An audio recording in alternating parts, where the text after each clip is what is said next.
আজ শ্রাবণ মাসের তৃতীয় সোমবার, সেই জন্য সকালবেলা স্নান করে রেডি হয়ে চলে যাচ্ছি মন্দিরে। হ্যালো গাইস, আমি সুস্মিতা, ব্যাঙ্গালোর থেকে। বাড়ির পাশে একটা মন্দির ছিল, এখন আমরা সেখানেই চলে যাচ্ছি। মন্দিরে পৌঁছে হাত পা ধুয়ে ভালো করে তারপরে বসে পড়লাম পুজো রেডি করতে। সব জিনিসপত্র ব্যাগে ভরে নিয়ে চলে গেছিলাম, আর সেখানে গিয়ে সবকটা জিনিস ভালোভাবে সাজিয়ে নিচ্ছি। জানো তো, মন্দিরে অনেক ভিড় ছিল। অনেকক্ষণ ওয়েট করার পর এবার আমার পালা এলো বাবাকে অভিষেক করা।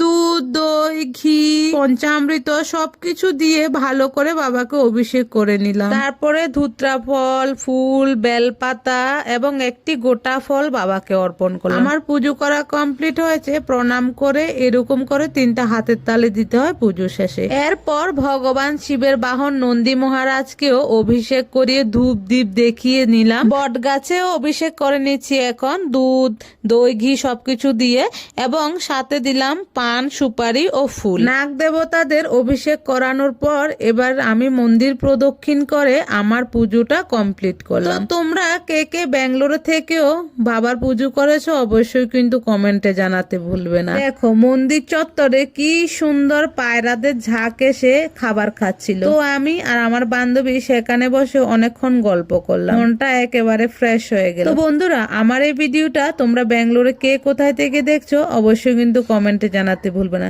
দেখা হচ্ছে নতুন কোনো ভিডিওতে। সুস্থ থাকবে, ভালো থাকবে, টাটা।